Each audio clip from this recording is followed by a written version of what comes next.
Welcome to another edition of the Photofocus Podcast, number 110. I am your host today, Scott Bourne. My buddy Rich Harrington had a family emergency, so I'm back in the saddle, but don't worry, he'll return, I hope, by the next show. And helping me out today is my good friend, Skip Cohen. Hi, Skip. Hey, Scott.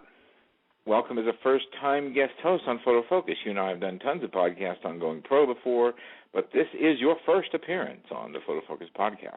This is the very first time. And I'll just let everybody know real quick about Skip's background: executive at Polaroid, president of Hasselblad USA for about a decade at WPPI Rangefinder Magazine, and now in charge of his own consulting group. Skip's been in the business more than 4 decades, and he is officially the only living person who is older than me. And if you saw my note earlier in the week on a post, I figured you would make fun of my high school senior picture claiming that Matthew Brady had taken it. Something like that. I am actually older than Scott. We got a lot to talk about today, Skip. I want to first get right into something that I think everybody who's listening should know about. You have hosted for 3 years. This is the 4th year, Skip Summer School. I've been lucky to speak at all of them, and I'll be speaking again this year in August. Why don't you just briefly tell our audience about Skip Summer School? Well, Skip Summer, if I could only say it, Skip Summer School started out of a need for photographers to have something mid-year, because the way our industry has changed, all the major shows are in the first quarter, and then there's a little bit in the last quarter. But what happens in the middle of the summer when you really need to just get some inspiration and charge your batteries? So you helped me out on that first one and putting it together, and you've been involved in every one since then. The whole idea being essentially total immersion photography, so you could get out of town on a Sunday afternoon, and if you really had to, you could be back in your studio or office or just be back home by the end of the day Wednesday. And this year's program is called Hands-On Intensive.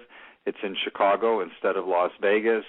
This is definitely for a more serious photographer, because you're going to have all-day Monday and all-day Tuesday with 2 different sessions, each one with a different industry icon.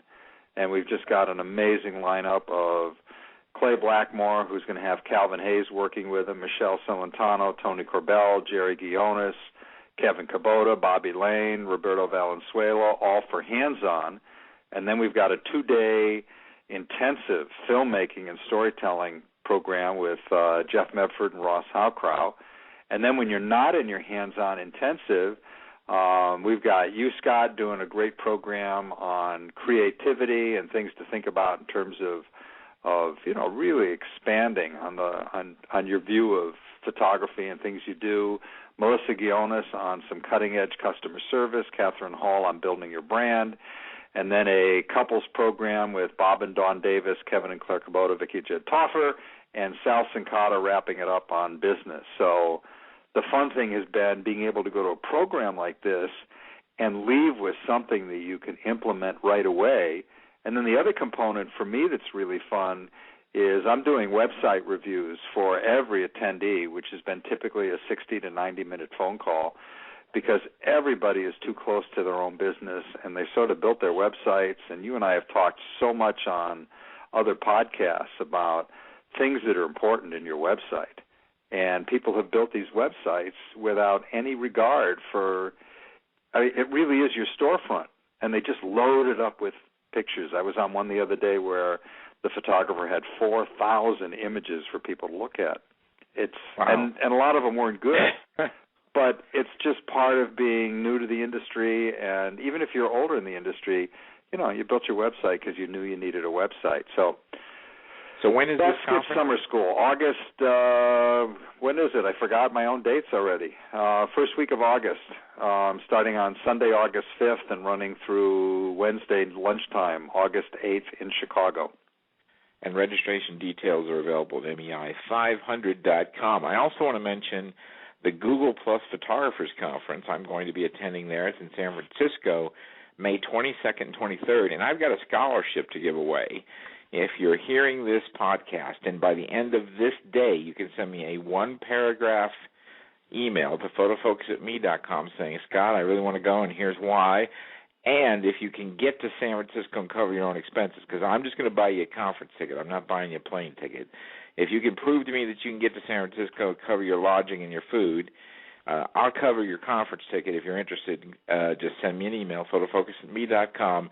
That's for the Google Plus Photographers Conference, run by the Kelby Media guys. And you got the best of the best there again as well. Trey Ratcliffe and Jeremy Cowart and Catherine Hall and Scott Kelby and all those kind of folks. And so that one's going to be fun too. So be sure that you're aware of both of those, and then that's sort of the photo news. I want to briefly mention that there's a couple of issues with two of the new cameras. The 5D Mark III has a light leak that occurs in 1 in 1 million uses for those of you that shoot night trail photography and turn on the light to see what your exposure is. That will affect the exposure. Basically, this problem's been involved in every SLR ever made. That's why they send this little cap that comes with the camera to block the viewfinder. Well, this one kind of comes in from this new lit LCD. It's not a problem for 99.99999999% of you, but if you're the one guy or girl who this bothers, Canon will let you send the camera in to fix it. A much more serious problem on the D800. I reported in my review that the D800 had focusing issues. People attacked me as being a Canon fanboy, despite the fact that I own 5 Nikon cameras. But it's true, and now other sites are confirming there are some issues with both the viewfinder and the focus in the D800. So here's the lesson. When these new cameras come out, everybody's anxious to get the first one. In fact, I always do get the first one. But being an early adopter has a price skip, and right. It's called AITB syndrome, arrows in the butt for being first down the path. Well, I'd like to make a suggestion for anybody that is looking for a camera with a great series of light leaks. Go buy a Holga. It's there you go. Every single one. That's what gives it that fine art look. Every single one has a slightly different light leak. So if you really want something with a light leak, what are they, $29? Something like that, yeah. That's something fun. close to that. You can get a Holga, and you can have every single one will give you a different light leak. That's part of the mystique. In my experience, Skip, most cameras and lenses outperform the photographers that own them, but that's another story. I do want to mention that today's show is brought to you by ViewBug. That is the best place to enter, hold, and participate in photo contests, viewbug.com. We appreciate their support. And I do want to mention KelbyTraining.com. You can learn online with the pros there. You can save $20 on an annual subscription if you use this very special code, KTSBA12. KTSBA12 gets you $20 off on an annual subscription. All that information is there at photofocus.com, which, by the way, 7 days a week, 365 days a year since November 2nd, 1998, has been the source of free photo information. Skip, I just went and tried to photograph hummingbirds. Have you ever photographed anything that's about an inch long? No, I have never photographed the hummingbirds, and when you and I talked about it early in the week, it just sounded incredible but outrageously difficult. Well, let me just say this. Next time I mention to you that I'm thinking about photographing hummingbirds, would you just slap me around a little bit and try to bring me to my senses? You know what's amazing? You go to extremes. I mean, there are animals that are in the middle, but I've seen your pictures of grizzlies. So we've covered both ends of the spectrum. You've done grizzlies and you've done hummingbirds. I mean, yeah. Unless you're going to be you get into the microscopy world, you can't go much smaller than a hummingbird. No, do you know the average hummingbird? I'm going to bore everybody with hummingbird facts. If you don't like this part of the show, just fast forward. But the average hummingbird weighs just a little bit more than a United States penny. Wow. Which ain't much. The body is usually 2 to 3 inches long, but that's from bill to tail. The actual physical middle part's only about an inch long. They're the only bird in the world that can fly backwards. And, photographing eagles in Alaska, which I'm kind of known for, that's really kind of easy compared to this. Well, eagles are part of Alaska. Where'd you go for hummingbirds? Well, there's a very well-known place in the United States for hummingbirds this time of year. It's called Madeira Canyon. It is south of Tucson, Arizona, and just about 80 miles north of Nogales, Mexico. So it's way down there. But there's a canyon where there's this very strange phenomenon where there's desert, and then boom, a little mountain range. And the birds are attracted to that higher elevation. And the ornithologists that I've worked with have told me that for every 1,000 feet in elevation, it's the equivalent of 1,000 miles north for the hummingbird. So there are a lot of animals, particularly a lot of birds, particularly hummingbirds, that like that place because it's higher and it's much cooler there than down in the desert. It can be 20, 30 degrees warmer. So Madeira Canyon, the closest little city with a hotel is called Green Valley. I made the mistake of staying in a couple of the bed and breakfasts in Madeira Canyon, and I don't know, maybe I'm just not a bed and breakfast guy. But what this really boils down to is you got to have a lot of patience. You and I, Skip, work with a lot of new photographers, and I think you'll agree one of the traits that we both see with new photographers is they don't really have a lot of patience, do they? No, it's about instant fulfillment. No Everybody patience. wants to be a rock star. Nobody wants to learn the chords. Well, I'm curious about what your setup was in terms of camera and especially lens. Well, the very interesting about hummingbirds is they're very tolerant of people in general, with one exception, which I'll get to. But I used a 70-200 f2.8 Canon lens on a 5D Mark III, so it's a full-frame sensor, and a 1.4 teleconverter. And at 240 millimeters, I was pretty close to, the bird itself was roughly half the frame. You have to have a little room because they move around. I shot two different setups with flashes. You've got to use strobes if you want to freeze the wings because the wings beat like 50 times a second. So, you really have to be able to go a lot faster than the camera shutter speed. So the camera sync speed's 2/50th of a second for most of these new cameras. But the flash duration is only about 8,000th or 10,000th of a second. So relying on that, I used a group of Canon flashes on the first part of the trip, and I used a set of old Quantum Q flashes, which I used to use way back when I was a wedding photographer. And believe it or not, the Quantum Q flashes did a much better job because they're more powerful, they have a faster recycle time, and they have a little reflector which makes the head seem bigger, and it's a little more forgiving, throws out a lot more light. But let me tell you something. You got to have a lot of light on these little birds if you want any chance of getting a decent photo. Well, I'm curious about something. This is going to show my ignorance because the last teleconverter that I used was the 2X Mutar when I was at Hasselblad. How much does the 1.4 slow your lens down? It's a stop, and it's about $500. But it's a very high quality. It's a great piece of glass. Yeah, and that's about perfect for the hummingbirds. Now, the birds came in, they're very tolerant. There is a species of hummingbird known as the magnificent hummingbird. That's not an adjective. That's the bird's name. And those are the most skittish. They would come in and just, one or two shots and boom, they were out. And I do have to say that, most of my life when people have chided me for using flash with birds, I've berated them because it's ridiculous. I've talked to literally dozens of ornithologists who've said it doesn't bother them, but I did find out that this is one exception. The flash can bother certain hummingbirds and can be harmful in certain situations, so we just didn't shoot the flash, for instance, when we had birds on a nest. We were lucky to find a hummingbird nest, which, by the way, is roughly the size of a silver dollar. And we did not use any flash when the birds were on the nest because we found out it overheated them.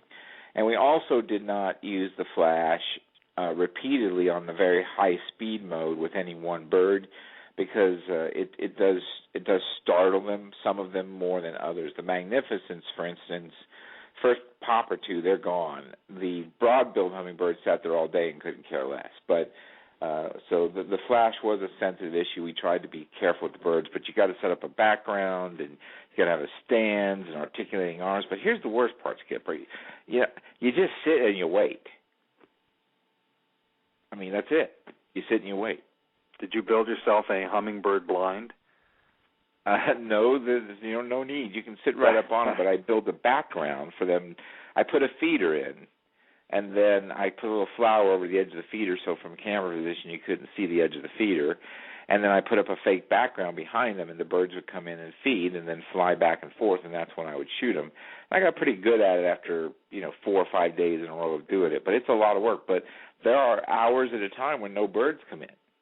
And if you don't have patience, you can't do this particular kind of photography, because it's not like you can go to Mount Rainier and say, oh, there's the mountain, and know it's going to be there. It's the birds don't answer email, so they show up when they want. But I got to say, it's the hardest photography I have ever done, and I'm very glad to be home. When do we get to see some of the images? I've thrown a few up on Google Plus already, and a few at scottbourne.com, and I'll have a post at Photofocus tomorrow, maybe. Certainly the next day, I'm going to have a couple of posts on how I did this. And, I let everybody know at the end of last year I was going to be taking more time off to do some shooting, and I got to say that I really enjoyed that. I've been shooting quite a lot. In fact, next week I'll be at Moab doing some landscape work. And then the week after that is the Google Plus conference. I'll be shooting some there around my old hometown in San Francisco. So that was cool. But, I have to say, one of the really interesting things about this shoot was I did it with a 5D Mark III. And that's not a wildlife camera, Skip. These new cameras are getting so good and so fast that even the non-wildlife cameras are good enough to do wildlife. Isn't that interesting? Technology just keeps moving along. Now, what doesn't seem to move along, I showed you a picture of a bird that I was trying to figure out what it was that we have here. I want to know who names these things. There's no creativity.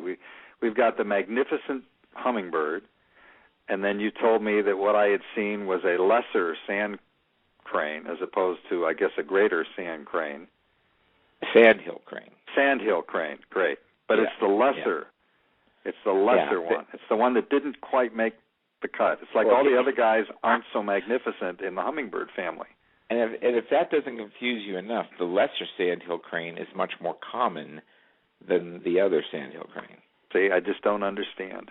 But that's why I showed you the picture to say, okay, what is it? What did we have walking down the street here? Usually the person that discovers the bird gets the right to name it. So there's a bird called a Steller's jay, and there was a well-known explorer 100 years ago named Steller, and he named Steller's sea lions, Steller's jays, and he named things after himself. But yeah, you're right. I have no idea. Like one of the most common lowland hummingbirds in the United States, especially in the Southwest here, is called the Costus, as in Bob Costas. But it doesn't look anything like Bob Costas. In fact, it has a purple neck beard. No, nothing like him.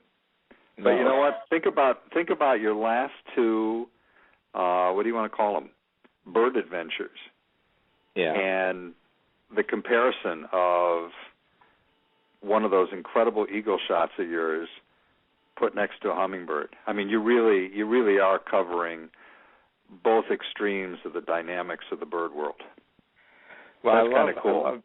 I love being able to show people these creatures because, we've talked openly on other shows we've done before about passion. I have a great passion for the birds because as the birds go, so do we. And it's my hope that one or two people that see my slideshow about the birds will think twice about running over them or killing them or abusing them because, they really are magnificent. When you look at them up close and you see how many feathers they have around their eyes, and there's something about them that have captivated me. And God help anybody who gets the bird photography bug. Trust me, you don't want this bug. It's expensive. You're going to have to buy the long lenses. You're going to have to spend a lot of time waiting. So, it's like it's something I love, but most people are not going to love it. So stick with something simple like brides who are mean. That's easy. Yeah, photographing the North American bridezilla.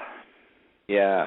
Now, before we move on, I want to take a moment to thank Borrow Lenses. By the way, they provided me with the 7 Canon flashes I took down to Arizona. 5 of them were the 580 EX2s, and 2 of them were the brand new 600s. And I actually wrote a review on the 600 if you're interested. It's at photofocus.com. And also my friends at SmugMug, that's the place to host your photos, particularly if you want to sell them. But they specialize in professional photo sharing. They also do video hosting, which I mentioned every time because I use them as my video host. They host most of the videos that you see on photofocus.com. We appreciate their support. Skip, we talked a little bit about Google Plus Photographers Conference and your deal, Skip Summer School. The Photofocus audience may not be familiar with the story that, you and I met at a photo conference. And, it didn't really materialize into a whole lot then, but here we are years later, best friends. And I'd like you to talk a little bit. I mean, I remember the day back in the 90s when, you were president of Hasselblad USA.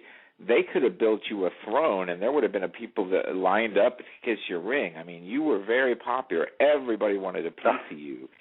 And if there's a guy or a girl today that the folks want to get a piece of, what's the best strategy for them when they're at these conferences? If they say, oh, there's so-and-so from such and such a company, I really need to show them my work, or I really need to ask a question, what's the best strategy as a guy who's been in the position where everybody wanted to kiss your ring?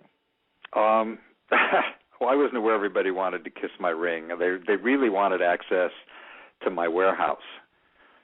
Well, I mean, at any given time then, we had $3 million of inventory in the Hasselblad warehouse, and people would ask me, do you own a Hasselblad? And I said, no, I've got this warehouse, and I can take anything out I want to. And it was an incredible experience. But the challenge in networking, and you see it, Scott, as an industry icon. The biggest tips are, one is just to keep a low profile. There are people that, oh my God, they just want to be rude, and they will see that you're in the middle of an intense conversation with somebody, and they'll step right into the conversation like a stormtrooper and interrupt. And the better thing to do is literally, like your little hummingbirds, is just hover. Just wait a little in the background, get yourself in eye contact, and wait for an opportunity. And then when you get that opportunity, try not to be a blithering idiot. Just, everybody in this industry, I love this industry because it is so approachable. There's stories about Ansel Adams answering his own phone, and you and I have done some projects with Vincent LaFerre. I mean, here he is. He's a double Pulitzer Prize winner. He couldn't be a nicer guy and more approachable and more down to earth. But you don't need to come on like, oh my God. And when you do meet them, just open with something nice to say. I've followed your work. I just wanted to say hello. And then if you want to follow up at a later point, because especially if you're at a convention, you can tell how to read people, and if you can tell they're really pressed for time because they're on their way to another meeting, or maybe they're getting ready to do their own workshop, and you catch them before the program starts. Just be sensitive to the time element. And if you do want to show them an image of yours, save it and email it to them later on. When you're in the middle of a conference, nobody's got time. And today, everybody's got an iPad. And everybody says, oh, I want to show you. I tried that technique, Scott, that you talked about on Photofocus. And you're getting ready to speak at a program.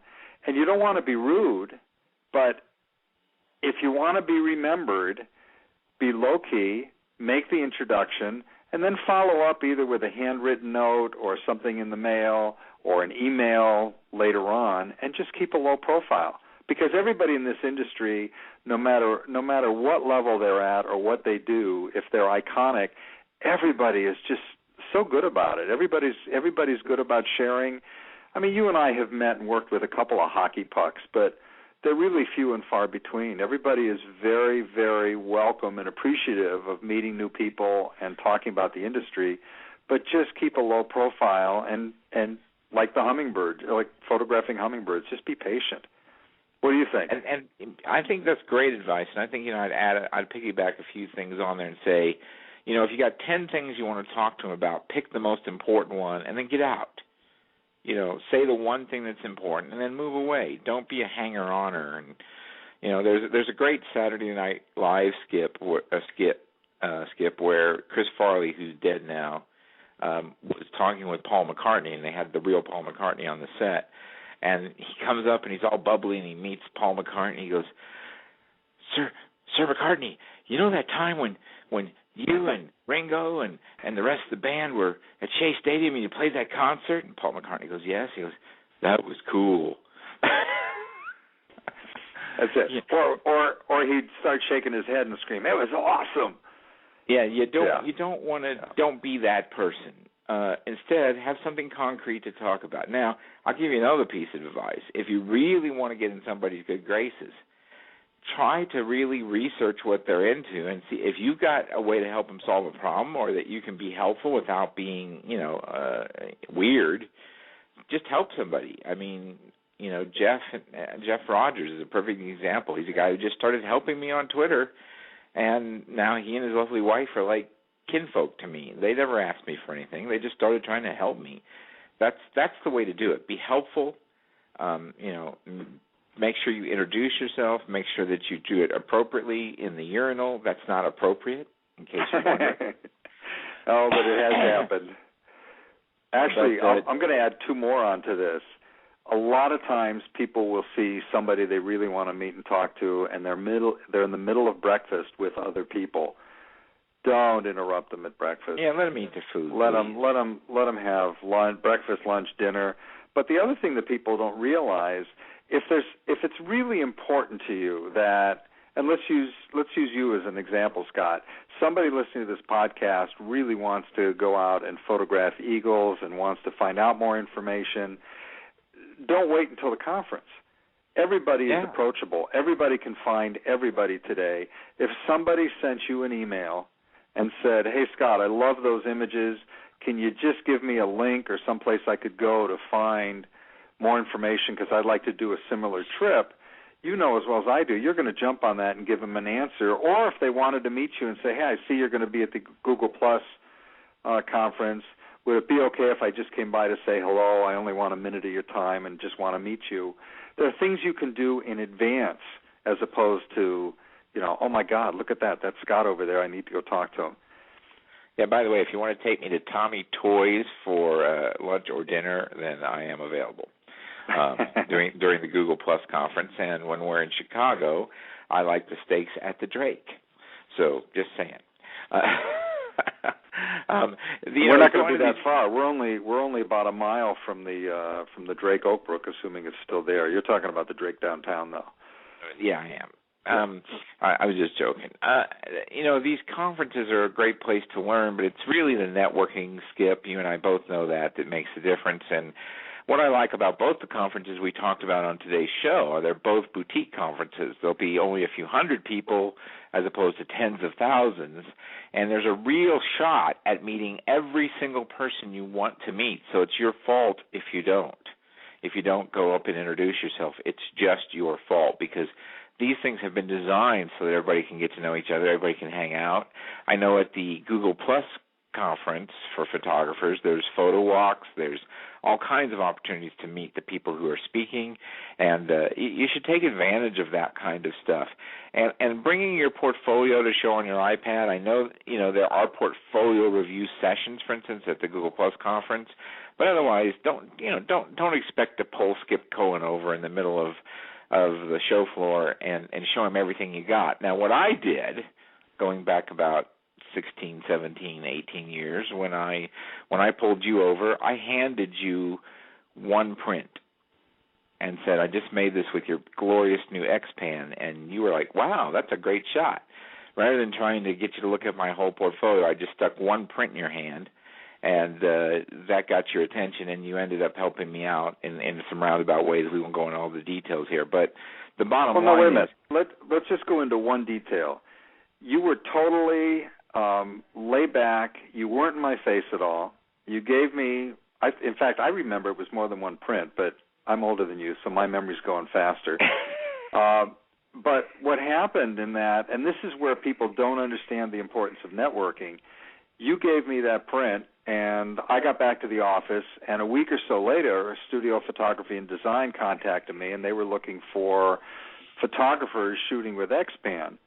And I had that image there of yours and Scott Bourne, and I gave them your name, which led to a story of 4 or 5 pages, and then other things came out of that from your exposure there. And this is where people don't understand that 50% of the reason you should go to every single conference you can is the networking experience.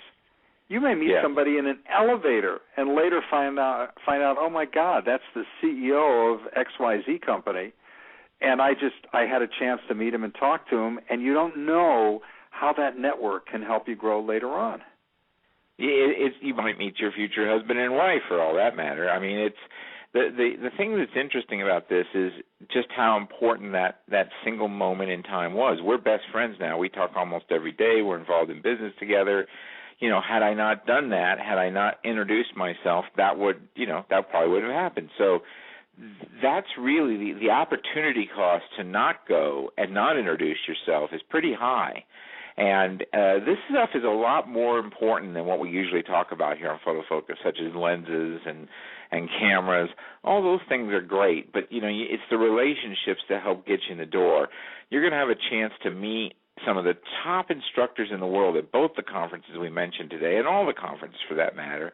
And who knows what could happen as a result of that chance meeting. You might end up getting to assist on a project. You might end up finding out that there's an internship available. You might end up finding that they can't use your work, but that they know somebody who can. There's all sorts of opportunities. So go to these things, be open-minded, be helpful. And, that's kind of the bulk of the theme of our show today. I do want to go on and talk about just a couple of other quick things, Skip, that are out there happening. On Photofocus, I wrote a post about Photoshop. Getting a lot of comments lately about, that picture can't be real. It must have been Photoshopped. I kind of thought we got over that in 1992, didn't you? Oh, no, there's still a few people that are diehards that are hanging on to that. Well, listen, you have a better connection to Ansel Adams than almost anybody in our audience. You ended up with Ansel Adams' car. I ended up with his car, and are you listening carefully? Can you hear that? Those are Ansel's car keys. Okay. So, yes. So, Ansel Adams was doing in a wet darkroom what we do in Photoshop today. He was dodging. He was burning. He was using a thing called the zone system to change the blacks and the grays and the whites, not as he saw them in the field, but as he wanted them to render on the print. He used to say that the negative was like a musical score and the print was like a performance by the orchestra. So there's no difference between doing it in a wet darkroom and doing it in a digital darkroom. And I really hope that our audience can get past these kinds of things, because here's what I really think that's all about, Skip, and I'm going to tell everybody to put their big boy pants and their big girl pants on for this. It's an excuse. It's an excuse to say, he had to do it in Photoshop, and as if, so what? I mean, if it starts in a camera, it's an image, and when it comes out, it's an image. And if you can't make that image, and it's easier for you to attack someone because they use Photoshop, that's not fooling anybody anymore. So it's time to get past that, I think. You were around, Skip, when we have the transition from film to digital, and talk a little bit about the pain and the gnashing of teeth and the wailing and the moaning as that happened. Oh, well, take it back one step further. There are legendary stories about Ansel coming out of his darkroom after working on an image for 6 or 7 hours and ripping it up because it wasn't exactly right yet. I mean, the ability that photographers have today, and it wasn't just the move to digital, but I remember when there was when Calumet put out a ban on lenses because Nikon wasn't going to make anything but autofocus lenses anymore. And the technology was changing, and you sort of want to say, boy, the same guys that complained about going to digital from film, if you go back in their genealogy, you're going to find that their mothers and fathers complained about going from black and white to color. And if you look at the industry, but it's true. And if you look at the industry today, there are more creative tools in the hands of every photographer out there than in the 175 or 180-year history of photography. I mean, it's phenomenal, the tools that everybody's got. And today, I mean, the battlefield, it's really narrowed down to people that get it right out of the can in the first place and have got a great image and then use Photoshop to enhance it, versus those people that get a crappy image and spend hours, cleaning it up and I don't mean to stereotype everybody, because you've obviously got some true artists there that do amazing work with Photoshop, and a whole bunch of them are very good friends of both yours and mine. But I'm talking about, there's nothing that compares with knowing what you're doing so that the image is clean right out of the can. Well, you know, something else that's interesting to mention there, Skip, is that as an art form, many people practice the Photoshop side, or the post side, if you will, exclusively. And there's absolutely nothing wrong with that. That's part of being an artist. Look at Helen Yancey. She's a legend in the industry. Many of our people in the audience at Photofocus won't remember her or know her because they're too young. But, I mean, she really made the post side through her painterly processes famous. And there are some people who say, hey, you know, this is the thing that I find creatively challenging, and this is the thing I want to do. And I think it's an insult to those people to attack them because they want to work in Photoshop. Everybody should have the right to work in any medium they want. And, you know, it kind of boils down to the two sides in photography. The science geeks who really don't care about whether the picture's pretty. They just want to see if they can get it as accurate as possible based on the very best technology available to them. And then there's everybody else. And I think it's time for the Photoshop wars to end. I think it's time for the excuses to end. That's more to the point I wanted to make. Look at the quality of artists like John Paul Campanegro, Eddie Tapp. Look at what they create. So I don't want to lead anybody to think that I'm against the Photoshop wars, against the use of Photoshop. But you're right. There is no war anymore. Who cares?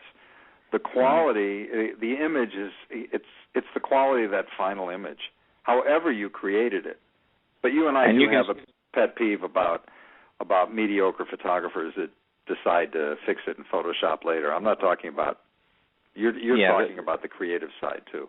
Right. The photographers who take a completely out of focus picture that's poorly exposed, you know, that Photoshop isn't going to help you. But I just think that it's time to quit saying, has that photo been Photoshopped? Because the answer is, who cares? Right. That's the answer. Nobody cares. Well, you remember what our good buddy Dean Collins used to say, beauty is in the eye of the checkbook holder. There you go. And with that, I think we're going to wrap up, Skip. Been glad to have your perspective, somebody who's been in the industry for 4 decades. We covered a lot of ground. Oh, would you stop saying it that way, you know? Well, for a few minutes longer than me, how's that? Yeah, a few minutes longer, 4 decades. But I got to tell you, it's 4 great decades, and it's the only industry I have ever worked in. And I started out making emulsions in a lab at Polaroid at $2.59 an hour, and I cherish every single day that I've been in this industry because it's constantly changing. And like you, Scott, we're hooked. Yeah, you're an icon in the industry. I'm glad that our audience is getting a chance to know who you are, because there was a time when people did line up to kiss your ring. You may not want to admit it; you're too shy. But you know, Skip is a giant in the industry. I'm proud to have written Going Pro, the book, with him. I'm proud to have done the Going Pro series with him, and I'm proud to have had him on the Photofocus Podcast as a guest host. Skip, where can people find you when you're not hanging out with me here at Photofocus? Everything I do is up in some way at skipsphotonetwork.com or Skip Cohen on Twitter. All righty. And you can, of course, follow me over at Scott Bourne on Twitter, and I've got 3exposure.com if you're interested in time-lapse and video stuff, and I've got photofocus.com for you, and lots of places to interact. So check out everything I got going on the web, and I'm also posting my own pictures now at scottbourne.com. So if you want to see the pictures and the metadata, check out scottbourne.com. We will be back in 10 days with another episode of Photofocus, and we hope to see you then.